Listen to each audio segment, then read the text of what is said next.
né? Pode falar que eu fui no The Town? Não, melhor não. Você curtiu o show do Post Malone? Pô, pelo amor de Deus, cara. Post Malone. Uhul!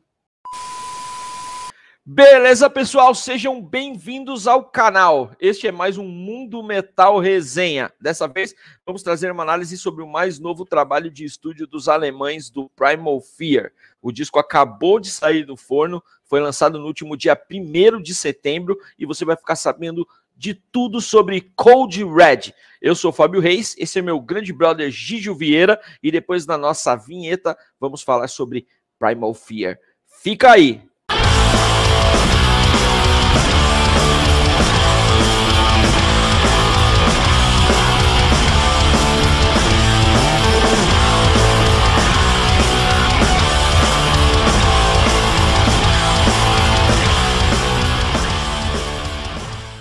Então, 14º trabalho de estúdio do Primal Fear, Code Red, chega depois de 3 anos desde o lançamento de Metal Commando, o disco anterior.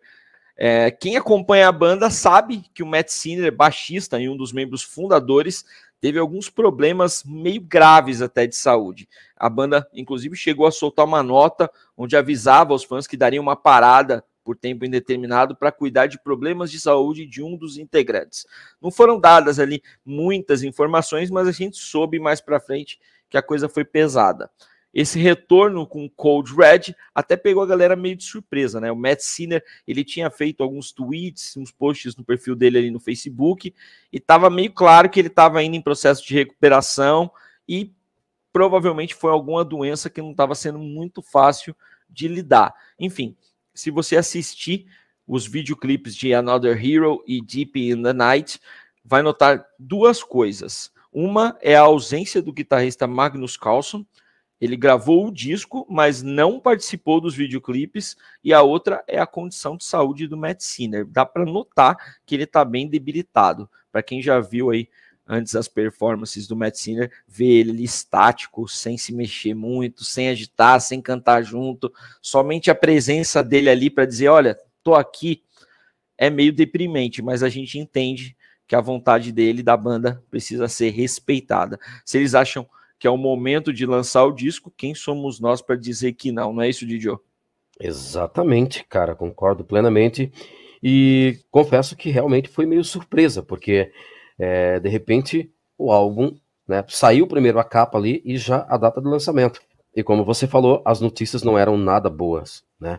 E então, assim, cara, a gente fica nos dois meios ali. Bacana ter um disco do Primal Fear, né? E, poxa, ver o Matt Sinner ali, realmente, como você falou, né, estático ali, parado, né, dá um sentimento não muito bom, mas ele tá vivo, ele tá bem, ele tá tocando, então isso é o que importa. E como você falou, se eles decidiram, quem somos nós para falar alguma coisa? Ao contrário, né? Com toda essa situação acontecendo, a banda conseguiu entregar composições muito boas nesse disco. Isso me deixou surpreso, cara. Quando os singles começaram a ser disponibilizados aí, a gente começou a ouvir. Primeiro foi Another Hero, né, que é a faixa de abertura do álbum, inclusive. Depois veio Deep in the Night. E essa segunda já demonstrava ali um enorme potencial, uma música pegajosa, pesada, com linhas vocais muito boas. O Ralph Shippers mandando muito. E por fim, agora mais recente, a Cancel Culture, né? Essa foi aquela para ouvir e assistir o cérebro explodir, né? Então, com esses 3 singles já ficava evidente que o disco era um disco diferenciado. Você concorda, Gigi? Concordo, sim, cara.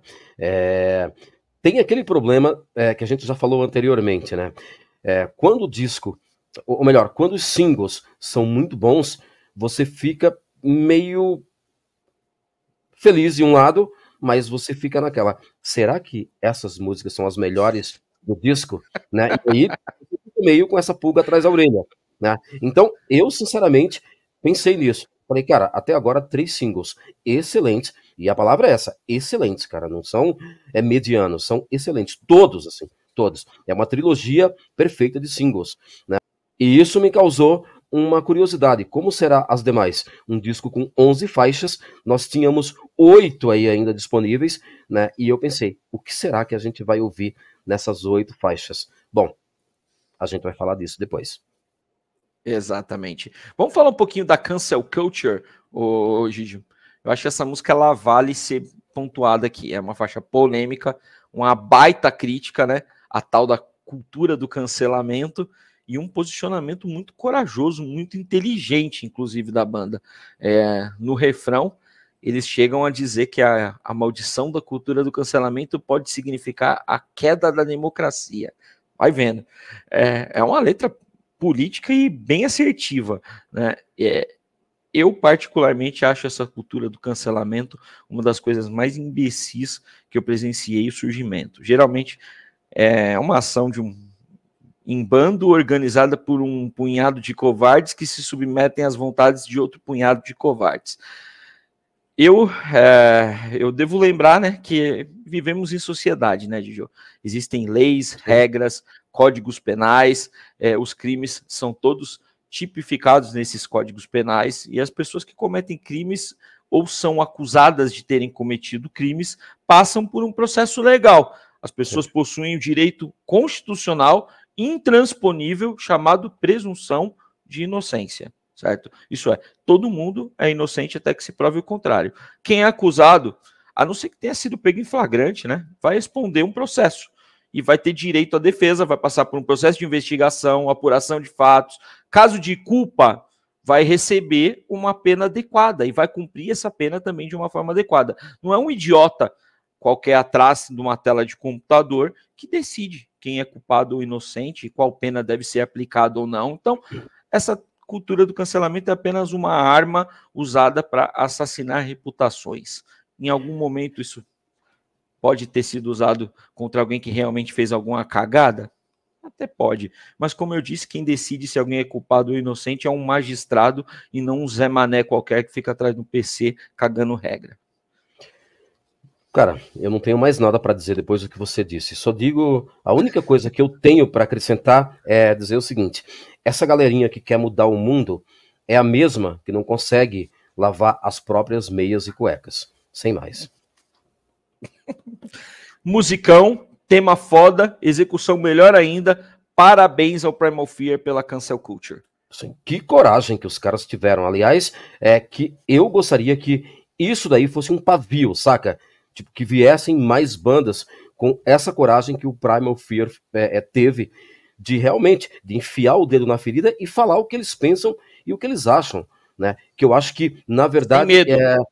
Exatamente, sem medo. E eu acho que isso daí, de certa forma, são as nossas vozes. A voz do Giovanni, do Fábio, que gostaria de falar isso, e os caras foram lá e falaram por nós. Parabéns, cara.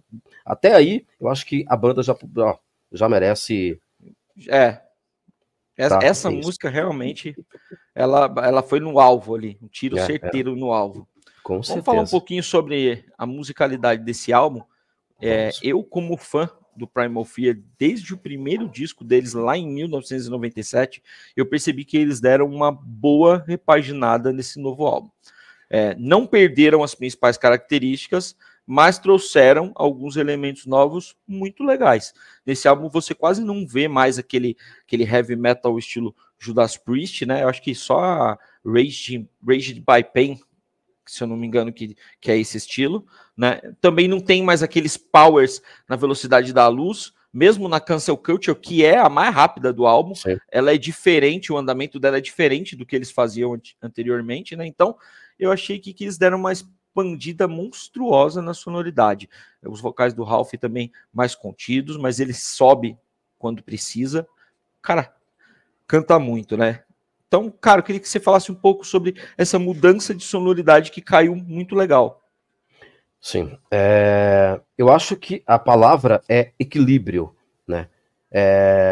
O disco está muito equilibrado. Você tem ali, eu gosto dessa palavra, a essência, né, do heavy metal ali, dos primeiros trabalhos, aliás, não só, quer dizer, do primeiro, mas de toda a discografia do Primal Fear. Porém, eles sentiram em algum momento ali essa vontade de mudar um pouco e de falar, não, peraí, cara, apesar de nós termos influências e referências das bandas clássicas como Judas, Accept, Saxon, mas peraí, vamos mostrar um pouquinho a cara do Primal Fear, né? E eu acho que Isso acontece quando o Ralph, ele desce um pouco o tom, né, e ele não vai naqueles vocais altos, aqueles tons inatingíveis e aqueles vocais dobrados, que é uma coisa que sempre me irritou no Primal Fear. Né? Eu gosto, sempre disse isso, eu gosto dos vocais do Ralph, porém, em alguns momentos, ele é muito chato, ele usa muito esses agudos em determinados momentos ali totalmente desnecessários. E aí vem o equilíbrio com esse disco, onde você ouve um Ralph totalmente ali mais tranquilo, mais, né, usando, como você disse, os vocais altos quando realmente precisa, e ouvindo as músicas você até já canta a bola. Opa, aqui ele poderia, e aí você vai com ele. Né? Quando você pensa, ele faz exatamente aquilo que você falou.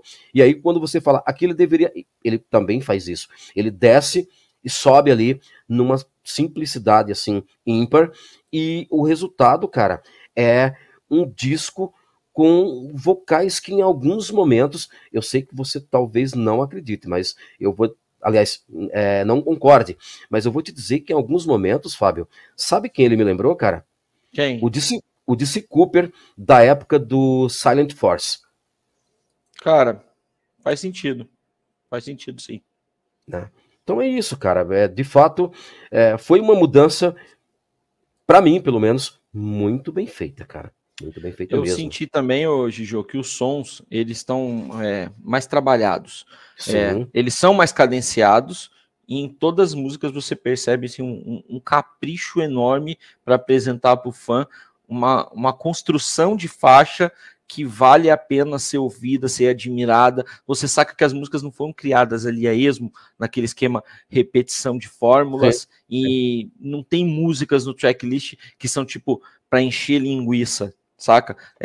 As músicas, quando você ouve do começo ao fim, você não tem aquela música que você fala assim, putz, essa daqui eu tirava, ela não é tão legal. Não, as músicas todas cumprem um papel no track. Você percebeu isso? Você também tem essa opinião ou é diferente?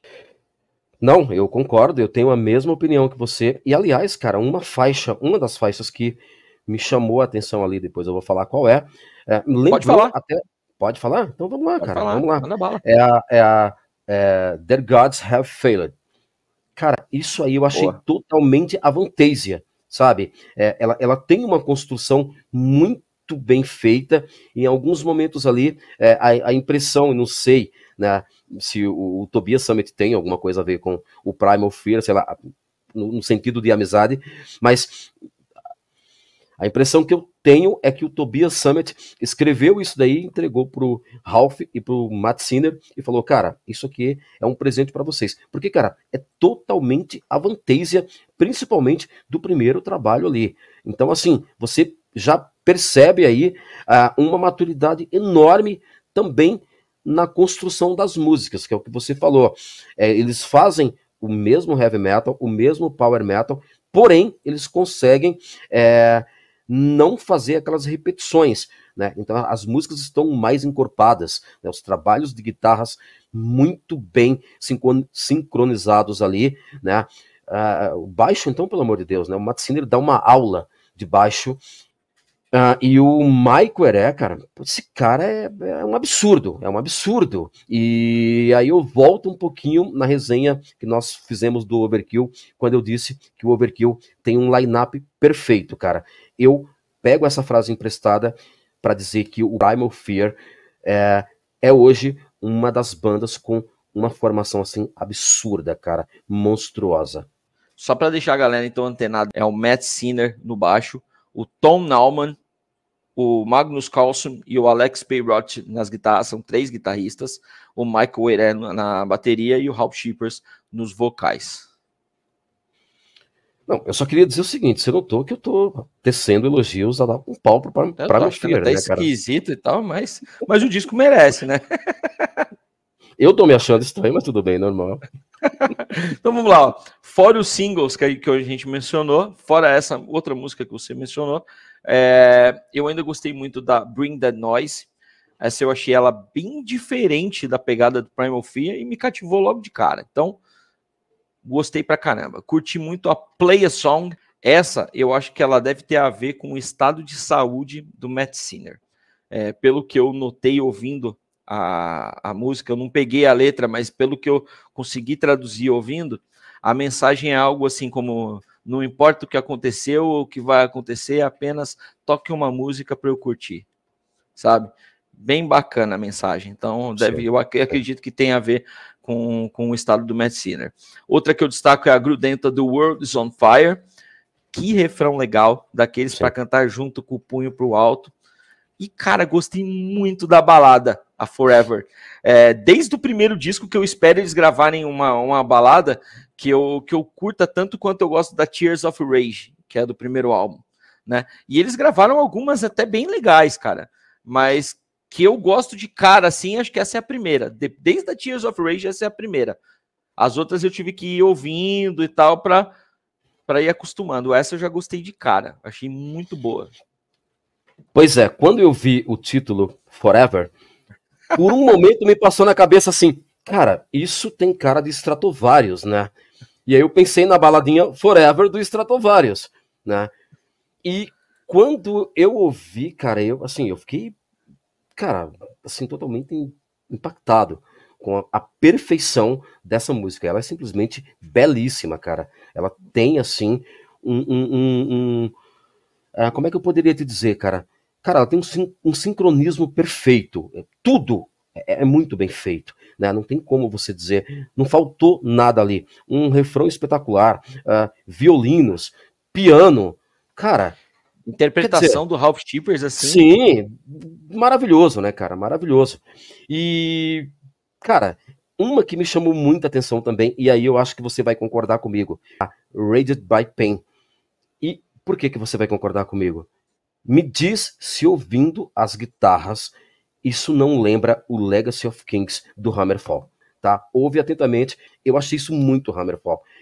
Então, assim, eu concordo com o que você falou das demais, e na verdade, a gente, se você fosse fazer aqui um faixa-faixa, eu teria pelo menos uns 2 minutos para falar em cada uma, essa resenha ficaria, sei lá, muito extensa, porque em todas eu vi um pouco de similaridades musicais entre Judas, Accept, Saxon, The Lightbringer of Sweden, o Avantasia, como eu falei, o Hammerfall. Cara, então assim, é um disco que literalmente ele é heavy metal da primeira à última faixa.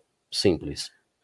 E importante deixar claro, né? Todas essas referências que você trouxe aqui para resenha, sem deixar de ser Primal Fear. Não, sem deixar de ser Primal Fear. E assim, eu gosto de falar essas referências, ô Fábio, não é que a banda está copiando as demais, não, isso aí deu para entender tranquilo. Não, mas assim, isso é para aquele fã que às vezes o cara fala, puta, bicho, como será esse disco? Então, de repente ele não conhece uma dessas bandas citadas, e aí ele vai ouvir e fala, puta, realmente, tem tudo a ver, né? E então eu faço essas referências por conta disso também. Mas como você falou, todas essas referências aí, elas não tiram o brilho ali do Primal Fear, tá? Apesar de tudo, eles carimbam ali, né, a marca deles muito bem carimbada, cara. Então, Didio, álbum excelente, me surpreendeu assim totalmente, já entrou diretamente na minha lista de Power Metal de 2023, apesar sim de muito recente as audições, deve ser daqueles discos que a gente ainda vai ouvir bastante durante o ano e, portanto, tem chance de aumentar a nota. Antes de eu te perguntar a sua nota, eu quero comentar também a capa desse álbum, que é maravilhosa. Tem o mascote lá, a águia, mas que capa! Então, cara, eu fiz essa observação também, né? Aliás, uma capa belíssima, né? E aí, cara, eu tenho uma pergunta para fazer aqui, tá? Bom, a capa mostra ali o planeta Terra explodindo, né? E a águia, ela meio que saindo, né? Ela saindo ali daquela explosão, rumo a sabe-se lá para onde. E Code Red é algo como alerta vermelho, né? O código vermelho. E aí a pergunta é, cara, seria esse um aviso do Primal Fear sobre o que está acontecendo com o planeta Terra nesse momento? Eu acho que sim, até no refrão da The World is on Fire, ele fala, né, Code Red and Greetings from Mars. Então ele já tá avisando que a Águia tá indo lá para Marte. Sim. Vambora, vamos tentar outras Bora que civilizações. aqui já era, ó. Vamos, vaza daqui que aqui já era. Vamos deixar a turma do cancelamento aqui, vambora. Eles morreram. Exatamente. Didio. Explodiram, né? Literalmente. Sim, sim.